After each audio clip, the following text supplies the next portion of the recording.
Hello students, हम बात कर रहे थे बेसिक केमिस्ट्री पे। हमारा टॉपिक चल रहा था और बेसिक केमिस्ट्री में हम बात कर रहे हैं एटम की बात कर रहे थे। एटम के ऊपर हमारा काम चल रहा था। तो एटम में अभी तक आपने क्या देख लिया है कि एटम क्या होता है, परमाणु क्या होता है, ये हमने देख लिया था। एटम में ये देख लिया था कि उसमें न्यूक्लियस होता है और सेल होती है, नाभिक होती है और कक्षा होती है। नाभिक में नाभिक में प्रोटॉन और न्यूट्रॉन पाए जाते हैं और सेल में इलेक्ट्रॉन पाए जाते हैं। इलेक्ट्रॉन लगातार क्या करते हैं, चक्कर लगाते हैं। फिर उसका आपने देख लिया था कि चार्ज क्या होता है, मास क्या होता है, डिस्कवरी किसने की, द्रव्यमान क्या है, आवेश क्या है और खोज करने वाले कौन है, ये हमने बात कर ली थी। इसके बाद हमने बात की थी कि एटॉमिक नंबर का मतलब क्या होता है, परमाणु क्रमांक का मतलब क्या है और परमाणु द्रव्यमान का मतलब क्या है। ठीक, परमाणु क्रमांक का मतलब, एटॉमिक नंबर का मतलब होता था नंबर ऑफ इलेक्ट्रॉन और नंबर ऑफ प्रोटॉन। इलेक्ट्रॉन की संख्या या काय की संख्या, प्रोटॉन की संख्या। और मास में क्या होता है, मास नंबर में हमने वो देखा था क्या होता है, प्रोटॉन प्लस न्यूट्रॉन, इसको बोला था मास नंबर। दोनों के सिंबल भी देख लिए थे। एटॉमिक नंबर परमाणु क्रमांक का सिंबल जेड था और इसका सिंबल क्या था, मास का ए था। अब इसके बाद मैंने आपको एटम बताए थे। कौन सा एटम बताया था, एक एटॉमिक नंबर और एटॉमिक मास 1 से लेकर 30 तक हमको क्या करने हैं, याद करने हैं। तो 1 से लेकर 30 तक में आपने क्या देख लिए थे, 1 से लेकर 30 तक में हाइड्रोजन, हाइड्रोजन के बाद हीलियम, लिथियम, लिथियम के बाद beryllium, boron, carbon, nitrogen, oxygen, fluorine और नियोन। यहाँ तक की हमने बात कर ली थी एटॉमिक नंबर की और एटॉमिक मास की।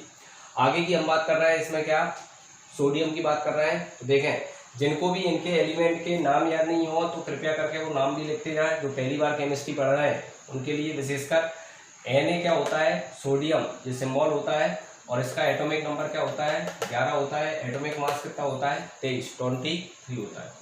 मैग्नीशियम कितना होता है, 12। मैग्नीशियम क्या होता है, 12 और मास कितना होता है इसका, 24 होता है, 24। एल्यूमिनियम का 13 और ये 27। सिलिकॉन 14 और 28। ये है एल्यूमिनियम, ये क्या है, सिलिकॉन, ये सिलिकॉन।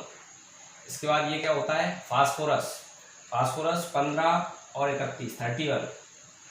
ठीक, ये पॉइंट में दिए रहते हैं, अलग अलग पीरियोडिक टेबल में कम कम ज़्यादा इधर उधर हैं, लेकिन आप तो ये पूरे इसके फॉर्म में याद करो, फुल पॉइंट के फॉर्म में अपने को याद नहीं करना है। ठीक, आप तो ये याद करते चलना है आपको। फिर क्लोरीन जो रहता है वो होता है 17। क्लोरीन क्या होता है, 17 और मास याद करना है 35.5। ये 35.5 कैसे आया वो भी हम आगे बात करेंगे इसी टॉपिक में। नेक्स्ट हम देख रहे हैं क्लोरीन के बाद आर्गन। आर्गन जो रहता है वो कितना, 18। यह है क्लोरीन, ये क्या है, आर्गन। आर्गन 18 होता है और मास कितना होता है, 40। मास, एटॉमिक मास 40। फिर अगला क्या है, पोटेशियम। पोटेशियम क्या होगा, 19 और 39। पोटेशियम 39 होता है।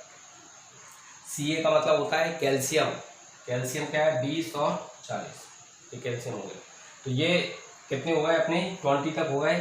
Sodium, magnesium, aluminium, silicon, phosphorus, sulphur, chlorine, argon, potassium और कैल्शियम, ये 30 तक हो गए। इनको आप नोट डाउन करें। फिर आगे के हम और 30 और 10 और लिख लेते हैं, तो आगे की बात करना है।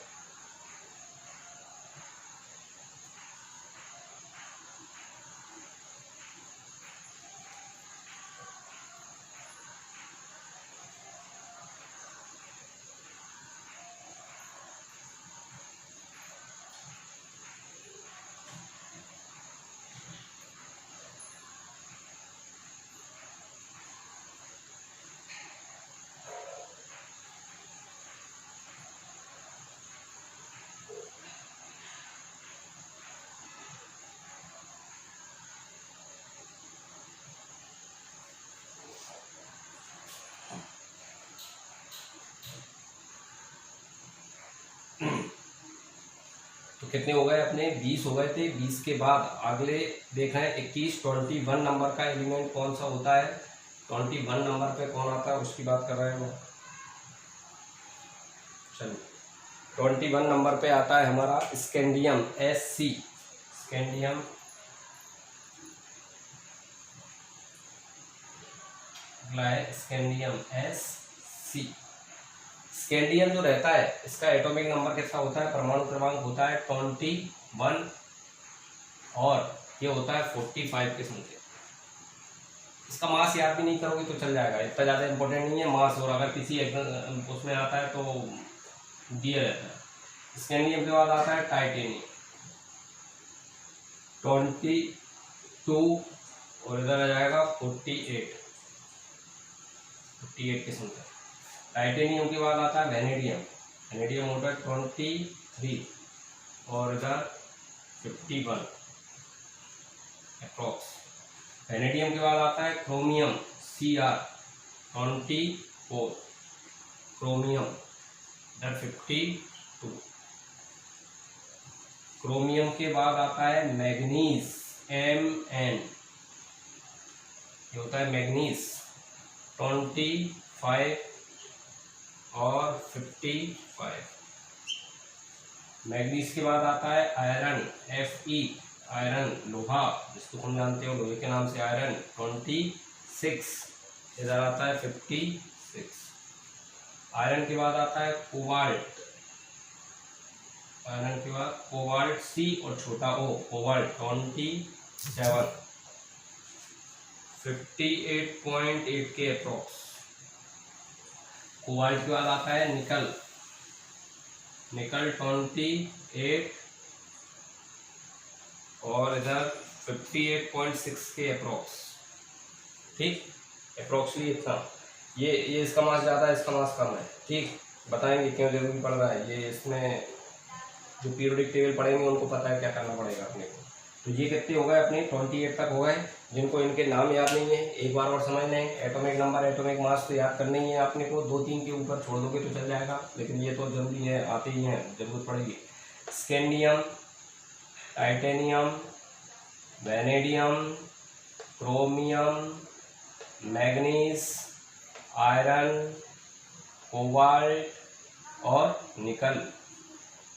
दो और देखें, आप इनको अच्छे से नोट डाउन करें।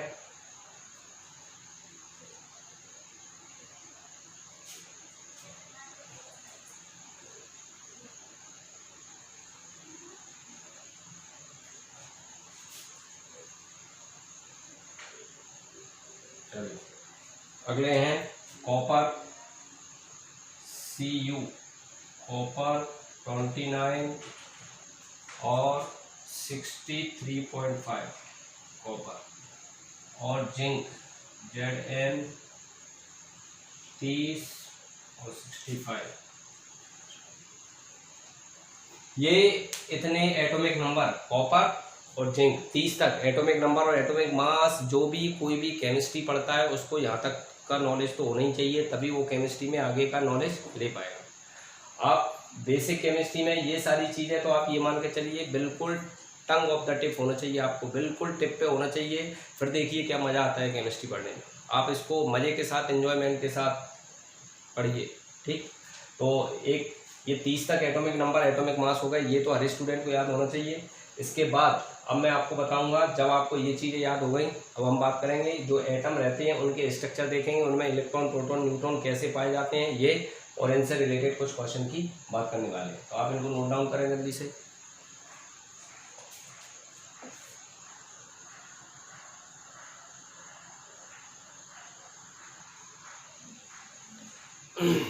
चलिए अब हम देख रहे हैं, आपने 1 से लेकर 30 तक के एटम की बात कर ली। अब ये जो एटम होते हैं उनके थोड़े स्ट्रक्चर पे ध्यान दे रहे हैं अपन। स्ट्रक्चर पे ध्यान देने से क्या हो जाएगा कि केमिस्ट्री में ज़्यादातर जो चीज़ें रहती हैं वो स्ट्रक्चर आपको अगर किसी का पता हो जाए उसमें एटम का, तो आप उसकी chemical property physical property easily बता सकते हैं। तो कुछ चैप्टर, बहुत सारे चैप्टर आप उनको कवर कर सकते हैं। ठीक, अगर आपको किसी के बारे में सारा स्ट्रक्चर पता है तो आप सारी चीज़ें बता सकते हो। तो ये केमिस्ट्री का बिल्कुल बेस चल रहा है, आप ये मान के चलिए। ठीक, तो देखें इसमें हम सबसे पहले बात करें हाइड्रोजन की। तो हाइड्रोजन जो रहता है उसका एटॉमिक नंबर कितना था 1, और एटॉमिक मास, एक्चुअल में एलिमेंट में क्या होता है उसका सिंबल जैसे हम देते हैं X, तो Z को कहाँ लिखते हैं नीचे और A को कहाँ लिखते हैं ऊपर। ये एटॉमिक नंबर लिखा जाता है, एटॉमिक नंबर कहाँ लिखा जाता है नीचे, और ये एटॉमिक मास, एटॉमिक मास कहाँ लिखा जाता है ऊपर लिखा जाता है। ये ए ऊपर लिखा जाता है और जेड का लिखा जाता है नीचे। जैसे हम बात कर रहे हैं किसकी, हाइड्रोजन की बात करें हम हाइड्रोजन की, तो हाइड्रोजन का एटॉमिक नंबर कितना है 1 और एटॉमिक मास कितना होता है 1, ये हमें याद करना पड़ेगा अभी। अब एटॉमिक नंबर 1 होता है, इसका मतलब क्या होता है, इसका मतलब ये है कि इसमें इलेक्ट्रॉन कितने होते हैं, इलेक्ट्रॉन इक्वल टू कितने हैं 1। एटॉमिक नंबर 1 है तो इलेक्ट्रॉन कितने हैं 1 और प्रोटॉन कितने हैं 1। आ रही बात सुन। और न्यूट्रॉन की संख्या कैसे निकालते हैं, नंबर ऑफ न्यूट्रॉन कैसे निकालते हैं, ए माइनस जेड, ये फार्मूला बताया था आपको। तो 1 माइनस 1 इक्वल टू क्या होगा 0। हाइड्रोजन एक ऐसा एलिमेंट होता है जिसमें न्यूट्रॉन नहीं पाया जाता, क्वेश्चन आता है, ठीक, हाइड्रोजन में न्यूट्रॉन नहीं पाया जाता।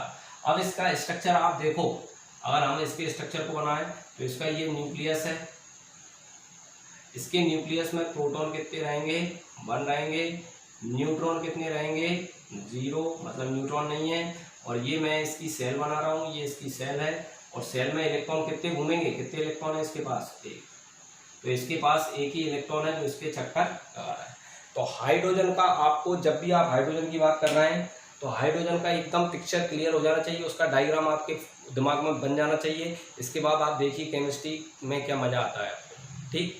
तो आप देख रहे हैं इसमें इलेक्ट्रॉन एक होता है और इलेक्ट्रॉन घूम रहा है, इसको इमेजिन करिए, ठीक, इलेक्ट्रॉन इसमें चारों ओर घूम रहा है, इसके पास प्रोटॉन एक है, मतलब इसके न्यूक्लियस में कितनी क्या रखा है, न्यूक्लियस में क्या है ओनली 1 प्रोटॉन है, न्यूट्रॉन होता नहीं है।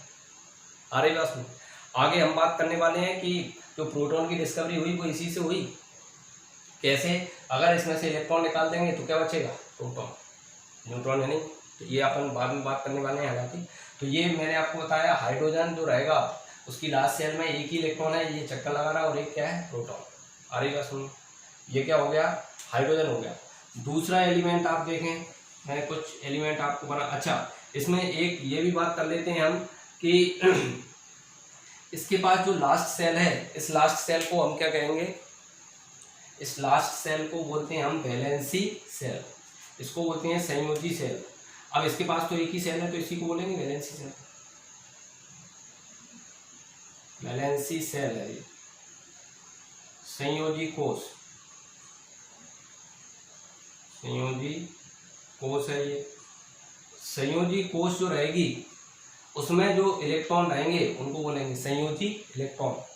संयोजी कोष में जो इलेक्ट्रॉन है वो क्या कहलाएंगे वैलेंसी इलेक्ट्रॉन। वैलेंसी सेल के इलेक्ट्रॉन क्या कहलाएंगे वैलेंसी इलेक्ट्रॉन।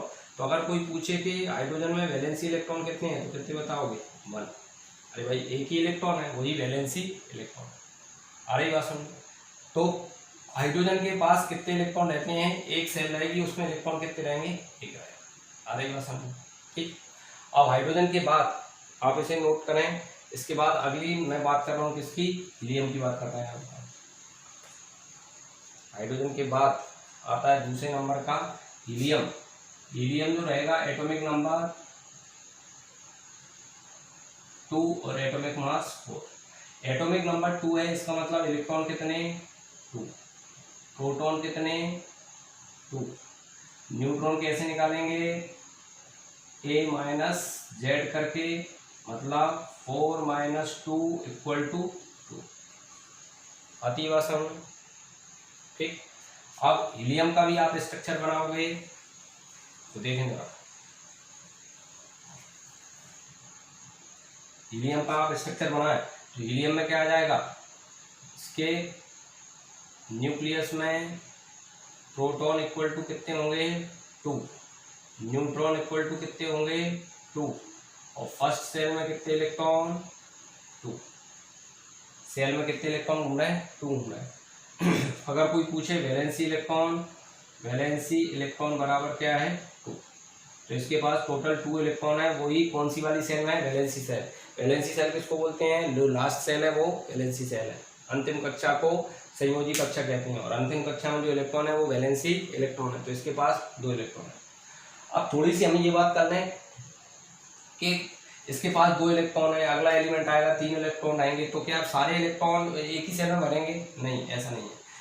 कौन सी वाली सेल में कितने इलेक्ट्रॉन भरेंगे, इसके लिए एक फार्मूला होता है, number of electron in shell. कक्षा में या कोष में कक्षा में इलेक्ट्रॉन की संख्या, कक्षा में इलेक्ट्रॉन की संख्या बराबर फार्मूला होता है 2n²। n इक्वल टू क्या होता है, नंबर ऑफ सेल। अगर मैं पहली सेल की बात कर रहा हूँ, n इक्वल टू मेरे पास क्या है 1 है, तो आप ये वाला फार्मूला लगाएंगे 2 की पावर में क्या रखूंगा 1 का स्क्वायर क्या आ जाएगा 2, मतलब पहली सेल में कितने इलेक्ट्रॉन भर सकते हो 2। दूसरी बात, सेकेंड सेल में कितने इलेक्ट्रॉन आ सकते हैं, तो n की वैल्यू 2 रखूंगा, इसमें क्या हो जाएगा 2, ये 2 तो है ही, ये 2 का स्क्वायर कितना हो जाएगा, ये 4 हो गया, कितने आ जाएंगे 8। थर्ड सेल की बात करूंगा, n इक्वल टू 3, 2, 3 का स्क्वायर इक्वल टू क्या हो जाएगा 18, ये 9 हो गए और 9 का डबल। फोर्थ सेल की बात करूंगा, n इक्वल टू 4, तो रखूंगा तो 2, 4 का स्क्वायर कितना हो जाएगा 16, तो 2 into 16 equal to 32। Fifth shell की बात कर लो, फिफ्थ सेल में कितने इलेक्ट्रॉन आ सकते हैं, n की वैल्यू 5 रखोगे तो 2, 5 का स्क्वायर, तो ये 2 इंटू 25, 5 इंटू 5 तो कितना 50। इस तरह से आप निकाल सकते हैं कि कितने नंबर ऑफ इलेक्ट्रॉन आते हैं। ये मैक्सिमम इलेक्ट्रॉन की संख्या है। जैसे अब किसी के पास, अब हाइड्रोजन के पास एक ही इलेक्ट्रॉन था, तो अब पहली सेल में ही एक इलेक्ट्रॉन आ पाएगा, मैक्सिमम पहली रो में। वो तो ये मान के चलिए कि बैठने जैसी व्यवस्था है। आप किसी टॉकीज में पिक्चर देखने जाते हैं तो पहली रो में हो सकता है 2 सीट लगी हैं, 4 सीट लगी हैं, तो 2 लोग आ गए, वो पहली सीट पे ही बैठ गए, अरेंजमेंट पहले से करना है। अगली वाले में कितने बैठ सकते हैं 8, नेक्स्ट वाले में कितनी जगह खाली हैं 18, फिर 32, फिर 50। अब जितने लोग हैं उसके हिसाब से इलेक्ट्रॉन जितने हैं उतने बढ़ते जाते हैं। अब इसमें 2 इलेक्ट्रॉन थे तो ये होगा, ये वाली सेल क्या है खाली, ऐसा, ठीक। अब ये पहली सेल में 2 इलेक्ट्रॉन ही क्यों आते हैं, इसमें 8 ही क्यों आते हैं, इसमें 18 ही क्यों आते हैं, ये आगे हम देखेंगे, ये भी आपको क्लियर कर दूंगा मैं। तो ये क्या हो गया, अपन अभी एटम की बात कर रहे थे, तो एटम में आपने हाइड्रोजन देख लिया, हीलियम देख लिया। हीलियम के बाद मैंने आपको ये बता दिया कि किसी भी सेल जो रहेगी उसमें कितने इलेक्ट्रॉन पाए जाते हैं, तो उसके लिए ये हमने बात कर ली, ठीक, 2n² की बात कर ली। अब नेक्स्ट हम बात कर रहे हैं काय की, इसमें नंबर ऑफ इलेक्ट्रॉन के बाद हाइड्रोजन देख लिया आपने, हीलियम देख लिया, फिर लिथियम की बात कर रहे हैं। आप इसे नोट डाउन करें अच्छे से।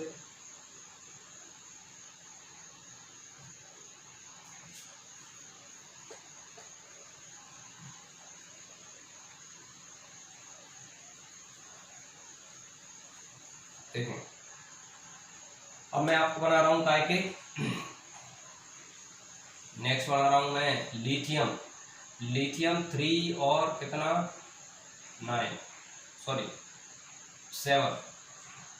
तो नंबर ऑफ इलेक्ट्रॉन कितने 3, number of proton 3, number of neutron 7 - 3 equal to 4। Nucleus में प्रोटॉन इक्वल टू कितने होंगे 3, न्यूट्रॉन कितने हैं 4।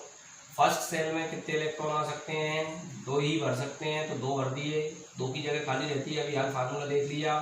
सेकेंड सेल में कितने इलेक्ट्रॉन बचे 1, टोटल इलेक्ट्रॉन कितने हैं 3, फर्स्ट सेल में 2 और सेकेंड में 1। वैलेंसी इलेक्ट्रॉन की कोई बात करें तो वैलेंसी इलेक्ट्रॉन इक्वल टू कितने होंगे, संयोजी इलेक्ट्रॉन बराबर इसमें कितने होंगे 1। वैलेंसी इलेक्ट्रॉन कितने हैं 1 है, इंपॉर्टेंट बात है, ठीक। लास्ट वाली सेल में इलेक्ट्रॉन कितने हैं 1 है, तो इसमें वैलेंसी इलेक्ट्रॉन कितने हो जाएंगे 1, ठीक। तो ये लिथियम की बात हो गई। तो आपने हाइड्रोजन देख लिया, हीलियम देख लिया और लिथियम। कुछ आपको बनाना है और आपको कोई डाउट आएगा उनमें, वैलेंसी इलेक्ट्रॉन निकालना है, इलेक्ट्रॉन प्रोटॉन न्यूट्रॉन और वैलेंसी इलेक्ट्रॉन निकालना है, संयोजी इलेक्ट्रॉन निकालना है। कोई डाउट आए तो आप मेरे को व्हाट्सएप नंबर जो है अपना उसमें पूछेंगे, और कुछ और मैं बता रहा हूँ, उसके बाद हम और आगे की बात करेंगे। देखिए एक आपको काय का लिथियम का मैंने बना दिया, बेरिलियम का बनाना है 4 और 9। फिर आपको बनाना है काय का, बोरोन का बना लेना 5 और 11, ये आपको बनाना है, ठीक। मैं कार्बन का बना देता हूँ, इम्पोर्टेंट है इसलिए। कार्बन 6 और 12। इलेक्ट्रॉन कितने हैं 6 हैं। प्रोटॉन कितने हैं प्रोटॉन कितने हैं, प्रोटॉन भी 6, न्यूट्रॉन कैसे निकालेंगे, 12 माइनस 6 इक्वल टू कितने 6, तो प्रोटॉन भी 6 इलेक्ट्रॉन भी 6, इसके न्यूक्लियस में प्रोटॉन इक्वल टू कितने हो जाएंगे 6, न्यूट्रॉन इक्वल टू कितने होंगे 6, टोटल इलेक्ट्रॉन 6 हैं, तो फर्स्ट सेल में कितने इलेक्ट्रॉन 2 इलेक्ट्रॉन, और सेकंड सेल में कितने इलेक्ट्रॉन आ जाएंगे 4 इलेक्ट्रॉन, 4, टोटल इलेक्ट्रॉन 6 हैं, तो फर्स्ट सेल में 2, सेकंड में 4, तो वैलेंसी इलेक्ट्रॉन इक्वल टू कितने हो जाएंगे इसमें 4, संयोजी इलेक्ट्रॉन कितने हैं 4। इंपॉर्टेंट बात है, कार्बन की लास्ट सेल में या वैलेंसी सेल में कितने इलेक्ट्रॉन होते हैं 6 इलेक्ट्रॉन होते हैं। आ रही बात समझ। अब अगली हम बात करें, ऐसे ही आप नाइट्रोजन देखें, ये भी इम्पोर्टेंट है, 7 और 14 इलेक्ट्रॉन कितने, electron equal to 7, proton equal to 7, neutron equal to 14 minus 7 equal to 7, first shell में ये इसका न्यूक्लियस, न्यूक्लियस में प्रोटॉन इक्वल टू कितने 7, न्यूट्रॉन इक्वल टू कितने 7, फर्स्ट सेल में इलेक्ट्रॉन कितने, टोटल 7 है, फर्स्ट सेल में 2 और सेकंड सेल में कितने 5, सेकंड सेल में कितने आ जाएंगे इलेक्ट्रॉन 5, 1 2 3 4 5, तो वैलेंसी इलेक्ट्रॉन इक्वल टू कितने हो गए 5। तो नाइट्रोजन की वैलेंसी सेल में इलेक्ट्रॉन कितने हो गए 5। इंपॉर्टेंट है, कार्बन में कितने हैं 4 है, ये बाकी के 2 आपको बनाना है, और आगे के नाइट्रोजन के बाद 2-3 और मैं बता रहा हूँ, वो आपको बनाना है, कोई डाउट आएगा तो आपको पूछना है। फिर आगे की हम बात कर रहे हैं, एक आपको बनाना है किसका, नाइट्रोजन के बाद ऑक्सीजन 8 और 16, ऑक्सीजन के बाद आपको बनाना है फ्लोरीन 9 और 19, और एक आपको बनाना है नियोन का 10 और 12, तीनों का आप बना।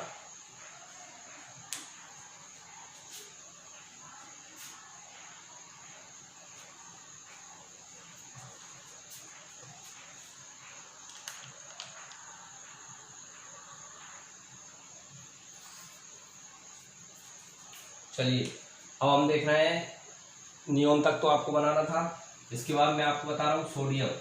सोडियम जो रहता है इसका एटॉमिक नंबर होता है 11, एटॉमिक मास कितना होता है 23। अब ये जो सोडियम है इसमें इलेक्ट्रॉन कितने होंगे, electron equal to 11, proton equal to कितने होंगे 11 होंगे, और न्यूट्रॉन इक्वल टू कितने होंगे, न्यूट्रॉन इक्वल टू होंगे 23 माइनस 11 इक्वल टू 12, ये इसमें न्यूट्रॉन हो गए। अगर मैं इसका स्ट्रक्चर बनाऊं, इसका स्ट्रक्चर मैं इधर बना देता हूं, इसमें इसके न्यूक्लियस में आपको प्रोटॉन कितने मिल जाएंगे 11 मिल जाएंगे, न्यूट्रॉन कितने मिल जाएंगे 12 मिल जाएंगे, फर्स्ट सेल में इलेक्ट्रॉन कितने मिलेंगे 2, सेकेंड सेल में कितने इलेक्ट्रॉन मिल जाएंगे 8, 4, और थर्ड सेल में कितने इलेक्ट्रॉन मिल जाएंगे आपको 1। तो इसके पास जो टोटल इलेक्ट्रॉन है उनका डिस्ट्रीब्यूशन किस हिसाब से होता है, फर्स्ट सेल में 2 ही इलेक्ट्रॉन आप पाते हैं, सेकंड में मैक्सिमम 8 आ जाएंगे, और थर्ड में कितने आ जाएंगे, थर्ड में कितना आएगा 1 बचेगा, तो थर्ड में हो गया। तो वैलेंसी इलेक्ट्रॉन इक्वल टू कोई पूछेगा तो कितने बताओगे आप 1। सोडियम में वैलेंसी इलेक्ट्रॉन संयोजी इलेक्ट्रॉन बराबर कितने होते हैं 1 होते हैं। क्लियर हो गई बात।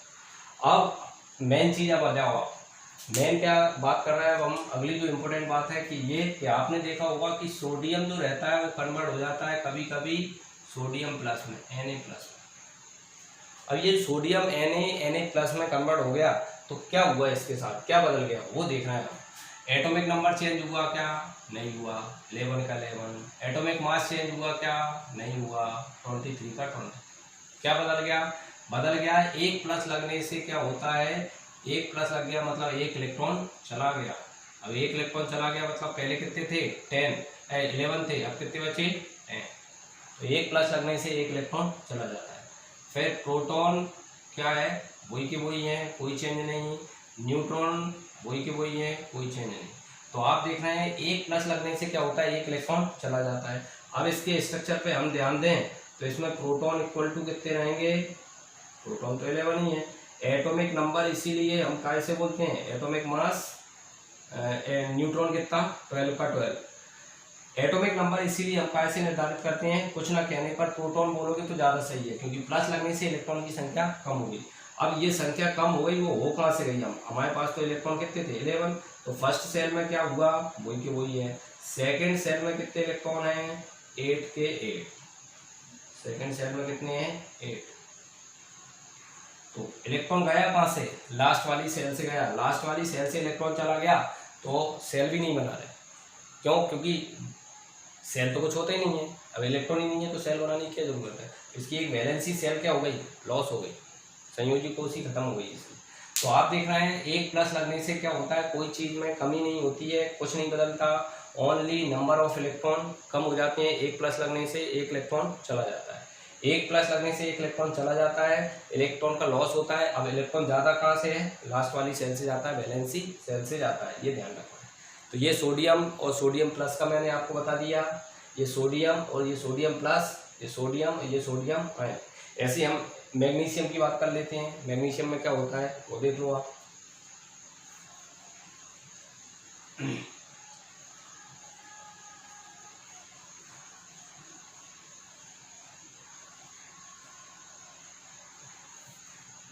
देखें मैग्नीशियम जो रहता है वो क्या है, मैग्नीशियम है 12 24।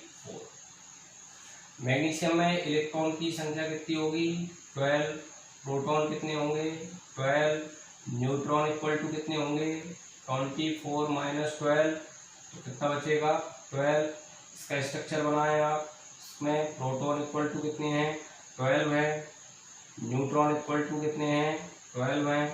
फर्स्ट सेल में इलेक्ट्रॉन कितने हैं, फर्स्ट सेल में 2 इलेक्ट्रॉन, सेकेंड सेल में कितने इलेक्ट्रॉन होते हैं 8 इलेक्ट्रॉन,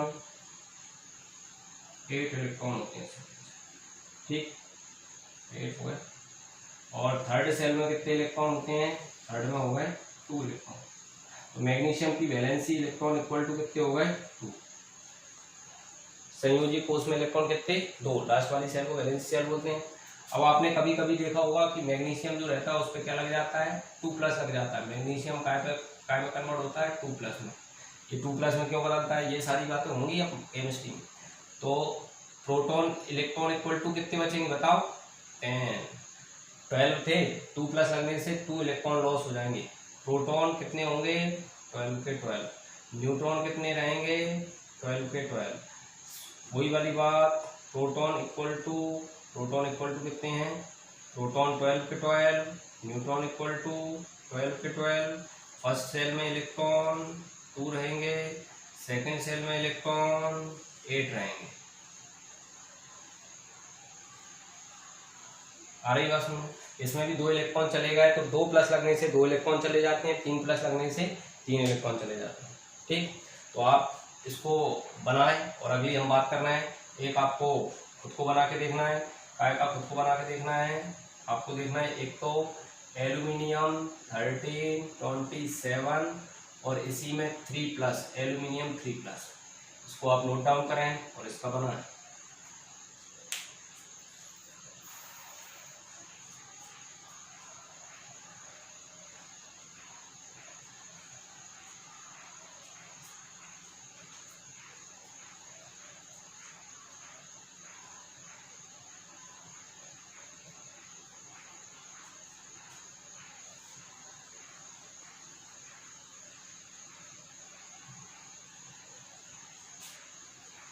चलिए अब हम बात कर रहे हैं, ये तो आपने प्लस का देख लिया कि प्लस लगने से क्या हो जाता है, ये आपने बात कर ली।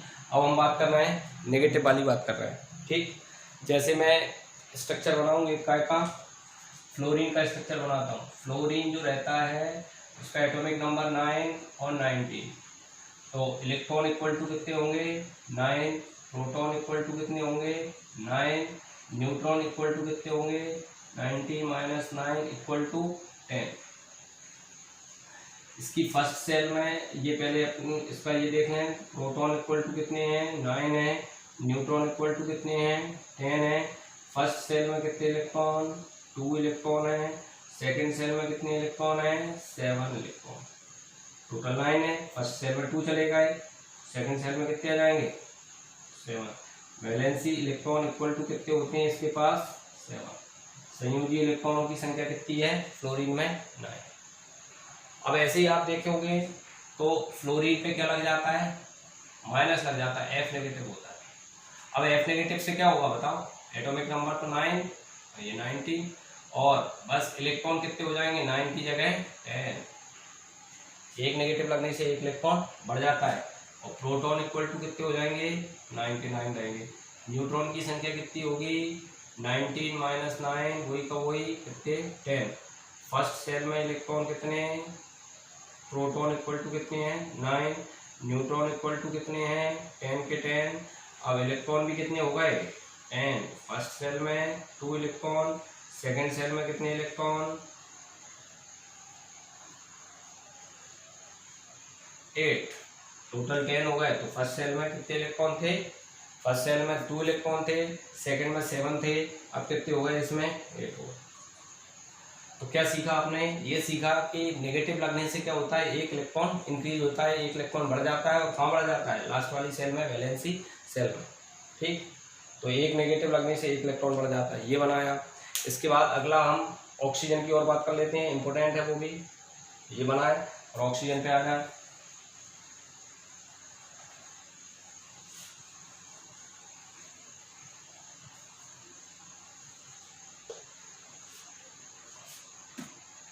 देखें ऑक्सीजन जो रहता है उसका एटॉमिक नंबर कितना है, एटॉमिक नंबर 8 और ये 16। तो इलेक्ट्रॉनों की संख्या इसमें कितनी है 8 है, प्रोटॉनों की संख्या कितनी है 8 है, न्यूट्रॉन की संख्या कितनी रहेगी 16 माइनस 8 इक्वल टू 8। इसका स्ट्रक्चर बनाएंगे, प्रोटॉन इक्वल टू कितने हैं 8 हैं, न्यूट्रॉन इक्वल टू कितने हैं 8 हैं। फर्स्ट सेल में कितने इलेक्ट्रॉन 2 और सेकंड सेल में ऑक्सीजन में कितने होते हैं 6। आपने बना के देख लिया होगा वैसे, ये 6। तो वैलेंसी इलेक्ट्रॉन इक्वल टू इसमें कितने हैं 6 हैं ऑक्सीजन में। फिर आप देखते हो कि ऑक्सीजन पे +1 लग सकता है, सॉरी -1 हो सकता है, -2 हो सकता है।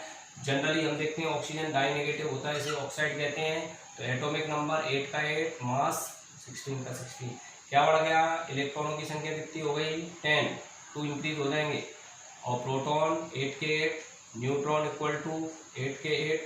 तो इधर स्ट्रक्चर बनाओगे, प्रोटॉन इक्वल टू कितने हो गए 8 के 8 ही है, न्यूट्रॉन कितने हैं 8 के 8 हैं। फर्स्ट सेल में कितने इलेक्ट्रॉन 2 इलेक्ट्रॉन और सेकंड सेल में कितने इलेक्ट्रॉन हो गए आप 8, टोटल 10 हो गए। टोटल इलेक्ट्रॉन कितने हो गए 10। तो ये कितने हो जाएंगे, वैलेंसी इलेक्ट्रॉन इक्वल टू कितने हो जाएंगे 8। आती है आसान। तो आपने क्या सीख लिया कि प्लस लगने से जितने ज़्यादा प्लस लगेंगे उतने इलेक्ट्रॉन चले जाते हैं, लॉस हो जाते हैं, नेगेटिव लगने से उतने इलेक्ट्रॉन आ जाते हैं। और ये आपने ऑक्सीजन का बना लिया, एक आप नाइट्रोजन का बना के देखेंगे। नाइट्रोजन का मैंने बना के देखा था N7 और 14, और एक आप बनाओगे नाइट्रोजन 3 नेगेटिव। इसको नोट डाउन करें और नाइट्रोजन का बनाए।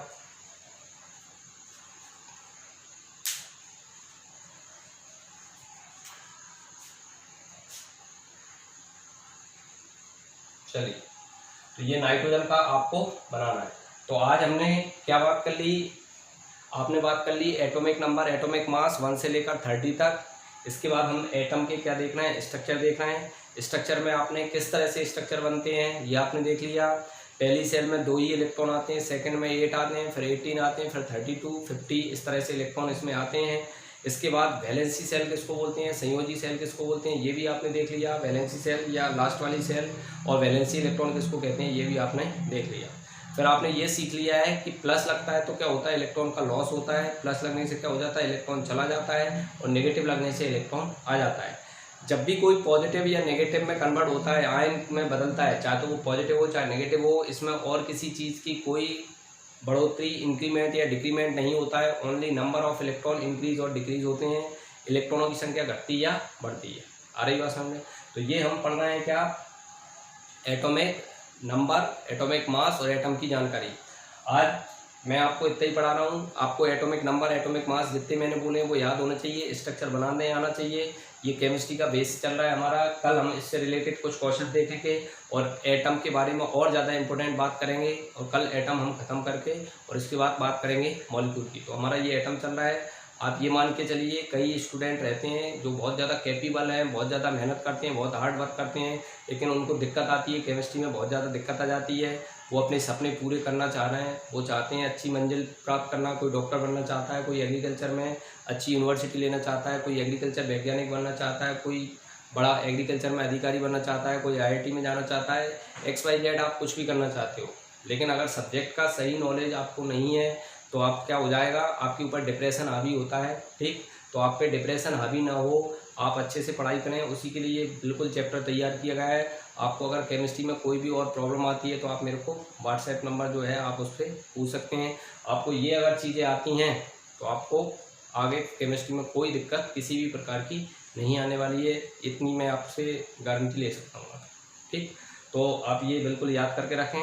कल हम इसके आगे के क्वेश्चन देखेंगे, पहले किस टाइप के क्वेश्चन आते हैं, और फिर नेक्स्ट हम क्या बात करने वाले हैं, एटम ख़त्म करके मॉलिक्यूल की बात करने वाले हैं। ठीक, जब तक के लिए जय हिंद, जय भारत।